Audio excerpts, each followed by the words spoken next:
لالچ کے گھوڑے۔ بادشاہ خوش نہیں تھا، وہ خوش رہنا چاہتا تھا اور خوشی کی تلاش میں مارا مارا پھرتا تھا۔ اس نے خوشی کے ماہرین کی مدد بھی لی اور سیانوں، دانشوروں اور سمجھداروں کی پوٹلیوں میں بھی جھانکا، مگر خوشی کا فارمولہ ہاتھ نہ آیا۔ وہ ایک پہاڑ پر چلا گیا۔ پہاڑ پر ایک درویش رہتا تھا۔ درویش کے دو مشاغل تھے۔ صبح صادق کے وقت مشرق کی طرف منہ کر کے بیٹھ جاتا اور سورج کو آہستہ آہستہ افق سے ابھرتے دیکھتا اور اس کے بعد جنگل میں نکل جاتا۔ سارا دن جنگل میں گزار دیتا۔ بھوک لگتی تو وہ درختوں سے پھل توڑ کر کھا لیتا۔ پیاس محسوس ہوتی تو وہ ندیوں، جھرنوں اور آبشاروں کا پانی پی لیتا۔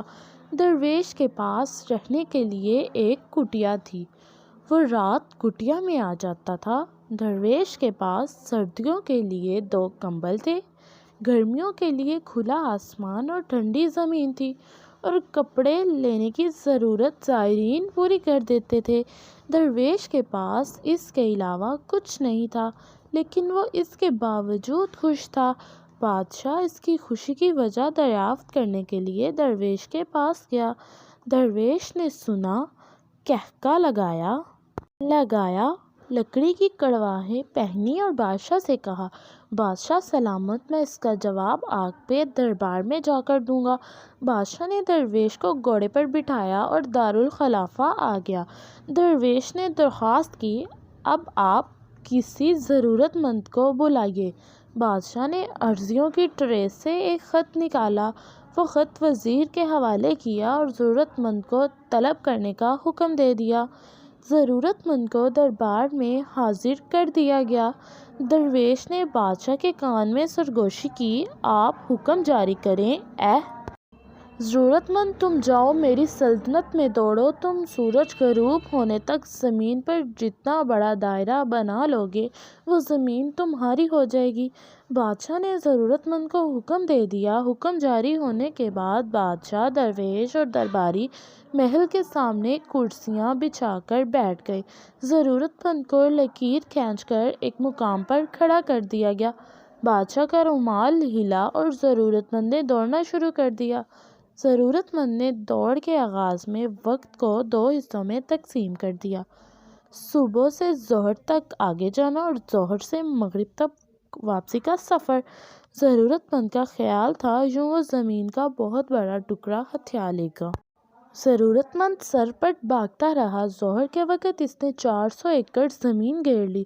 فارمولے کے مطابق ضرورت مند کو اب واپسی کا سفر کرنا تھا، لیکن وہ لالچ کا شکار ہو گیا۔ اس نے سوچا، میں اگر اپنی سپیڈ بڑھا لوں تو میں عصر تک 100 ایکڑ زمین مزید گھیر لوں گا، اور میں اگر اسی سپیڈ سے واپسی کے لیے دوڑوں تو میں مغرب تک واپس پہنچ جاؤں گا۔ میں آپ کو یہاں انسان کی فطرت کی ایک کمزوری بتاتا چلوں۔ انسان لالچی ہے اور لالچ میں درجنوں خامیاں ہیں، لیکن اس کی ایک خامی کا تعلق انسانی ذہن کے ساتھ ہے۔ اللہ تعالیٰ نے انسان کو تخمینہ لگانے، کیلکولیشن کرنے کی صلاحیت سے نواز رکھا ہے۔ ہم جب بھی کوئی چیز دیکھتے ہیں، ہمارا دماغ فوراً اس کے عرض، بلد، موٹائی، وزن اور قیمت کا اندازہ لگاتا ہے، اور ہم اس کیلکولیشن کی بنیاد پر اگلے فیصلے کرتے ہیں۔ مگر ہم جب لالچ میں آتے ہیں تو ہمارا دماغ ایک عجیب کیمیکل پیدا کرتا ہے۔ یہ کیمیکل ہماری کیلکولیشن کی صلاحیت کو تباہ کر دیتا ہے، اور یوں ہم غلط فیصلے کرنے لگتے ہیں۔ آپ فراڈیوں کے ہاتھوں عمر بھر کی کمائی لٹانے والے لوگوں کی کہانیاں سنیں۔ آپ کہانی سننے کے فوراً بعد کہیں گے، تم پڑھے لکھے سمجھدار انسان ہو، تم یہ اندازہ نہیں لگا سکے کہ لوہا کبھی سونا نہیں بن سکتا، یا جو شخص ٹیکسی پر تمہارے پاس آیا تھا وہ تمہیں 5 کروڑ کی زمین 2.5 کروڑ میں کیسے دے سکتا تھا، یا جو دکان مارکیٹ میں کروڑوں روپے کی ہے وہ 10 لاکھ روپے میں کیسے مل سکتی ہے، اور مٹھائی سے شوگر کا علاج کیسے ہو سکتا ہے، اور اتنی خوبصورت لڑکی امریکہ سے پاکستان آ کر تم جیسے میٹرک فیل لڑکے سے کیوں شادی کرے گی، وغیرہ وغیرہ۔ فراڈ کا نشانہ بننے والا عموماً یہ جواب دیتا ہے، بھائی جان وہ جادوگر تھا، اس نے میری عقل پر پردہ ڈال دیا تھا۔ فروڈیا جادوگر نہیں تھا، جادوگر لالچ تھا، اور لالچ سے پیدا ہونے والا وہ کیمیکل تھا جو انسان کی عقل کو سلب کر دیتا ہے اور یوں اچھا بھلا سمجھدار شخص ماموں بن جاتا ہے۔ میں واپس زمین گرنے والے شخص کی طرف آتا ہوں۔ لالچ نے اس کی عقل میں سلب کر لی، اس کی کیلکولیشن بھی غلط ہو گئی۔ وہ مزید زمین کے لالچ میں اثر تک بھاگتا رہا۔ سورج نے جب تیزی سے واپسی کا سفر شروع کیا تو اس شخص کو اپنی غلطی کا احساس ہوا۔ وہ پلٹا اور واپسی کے لیے دوڑا، لیکن دیر ہو چکی تھی۔ وہ اب مغرب سے قبل واپس نہیں پہنچ سکتا تھا۔ اس کے پاس اس وقت دو آپشن تھے۔ وہ اپنی ہار مان لیتا، دوڑنا بند کر دیتا اور چپ چاپ گھر واپس چلا جاتا، یا پھر جیتنے کے لیے سر توڑ کوشش کرتا۔ وہ دوسرے آپشن پر چلا گیا۔ میں آپ کو یہاں انسان کی ایک اور خامی بھی بتاتا چلوں۔ کامیابی میں سر توڑ محنت ہمیشہ تیسرے نمبر پر آتی ہے۔ پہلا نمبر پلاننگ، دوسرا نمبر صلاحیت کو حاصل ہوتا ہے۔ آپ کی منصوبہ بندی غلط ہے۔ آپ پہاڑ پر کھجور لگانا چاہتے ہیں یا صحرا میں چاول لگانا چاہتے ہیں، تو خواہ مخواہ کتنی محنت کر لیں، آپ کو کامیابی نہیں ملے گی۔ دوسرا، آپ میں اگر صلاحیت نہیں، آپ نے اگر باقاعدہ ٹریننگ حاصل نہیں کی، آپ نے اگر ٹاسک کے لیے تیاری نہیں کی، تو آپ بھی ایک خواہ کتنی ہی سر توڑ محنت کر لیں، آپ کامیاب نہیں ہو سکیں گے۔ زمین گرنے والا بھی منصوبہ بندی اور صلاحیت دونوں سے عاری تھا، چنانچہ اس نے دوسرا فیصلہ بھی غلط کیا۔ اس نے سر توڑ کوشش کی ٹھان لی، بھاگنے کی سپیڈ بڑھا دی۔ وہ بری طرح تھکاوٹ کا شکار تھا، لیکن وہ اس کے باوجود دوانوار دوڑتا رہا تھا۔ وہ وقت پر پہنچنے کی کوشش میں اپنی سپیڈ بڑھاتا رہا، یہاں تک کہ اس کے پھیپھڑے پھٹ گئے، اس کے منہ سے خون جاری ہو گیا، لیکن وہ اس کے باوجود بھاگتا رہا۔ وہ بالآخر بادشاہ تک پہنچ گیا، لیکن گول پر پہنچنے کے بعد اس نے لمبی ہچکی لی، زمین پر گرا، تڑپا اور اپنی جان آفرین کے حوالے کر دی۔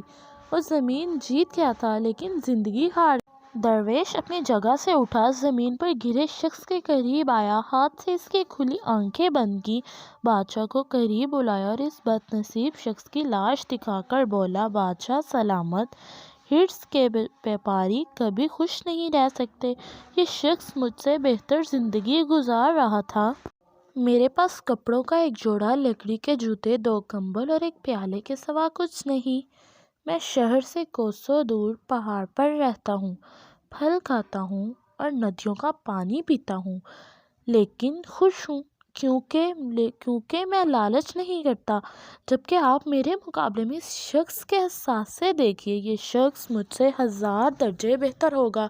اس کے پاس مکان بھی ہوگا، بیوی بچے بھی، کپڑے بھی، سواری بھی، دال اناج بھی اور زمین جائیداد بھی، لیکن یہ اس کے باوجود زمین پر گر کر مر گیا۔ کیونکہ یہ اپنے اندر کے لالچی انسان کو قابو میں نہ رکھ سکا۔ یہ دیوانہ وار خواہشوں کے پیچھے بھاگتا رہا۔ یہ کسی کو درخواست دیتا اور کبھی کسی کو عرضی بھجوا دیتا۔ قسمت نے حاوی کی، اس کے لاٹری نکل آئی، آپ نے اسے زمین گرنے کی اجازت دے دی، یہ بھاگا، لیکن اس کا لالچ بھی اس کے ساتھ ہی دوڑ پڑا۔ یہ اگر سمجھدار ہوتا، یہ اگر درمیان میں کنات کر لیتا یا رک جاتا، یہ جو حاصل ہو گیا اس پر اکتفا کر لیتا یا شکر ادا کرتا اور زندگی کو انجوائے کرنا شروع کر دیتا، تو یہ نعمت اس کے لیے کافی ہوتی، لیکن یہ لالچ کے گھوڑے سے نہ اترا۔ یہ بھاگتا رہا یہاں تک کہ لالچ نے اس کی جان لے لی۔ درویش نے لمبی سانس لی اور بولا، بادشاہ سلامت، ہرس اور خوشی دونوں سوتنے ہیں، یہ اکٹھی نہیں رہ سکتی۔ آپ خوش رہنا چاہتے ہیں تو آپ کو لالچ کو طلاق دینا ہوگی۔ خوشی خود بخود آپ کے گھر میں بس جائے گی، لیکن آپ اگر لالچ کے گھوڑے پر بیٹھ کر خوشی کی تلاش میں سرپٹ بھاگتے رہیں گے تو آپ کا انجام بھی اس شخص جیسا ہوگا، آپ بھی عبرت کا رزق بن جائیں گے۔ بادشاہ کی آنکھوں میں آنسو آ گئے۔ اس نے گلوگیر لہجے میں عرض کیا، جناب، بادشاہت ہرس کی دل دادا ہوتی ہے۔ باپ بادشاہ ہوتے ہوئے خود کو لالچ سے کیسے بچا سکتے ہیں؟ درویش نے قہقہ لگایا اور فرمایا، اختیار میں اضافہ بادشاہوں کی حرص ہوتی ہے، اور جو بادشاہ زمین سے زیادہ اختیارات حاصل کرنے کی کوشش کرتا ہے، اس میں اور زمین پر پڑے اس شخص میں کوئی فرق نہیں ہوتا۔ آپ اختیارات سمیٹنے کی بجائے اختیارات بانٹنا شروع کر دیں تو آپ کو خوشی مل جائے گی۔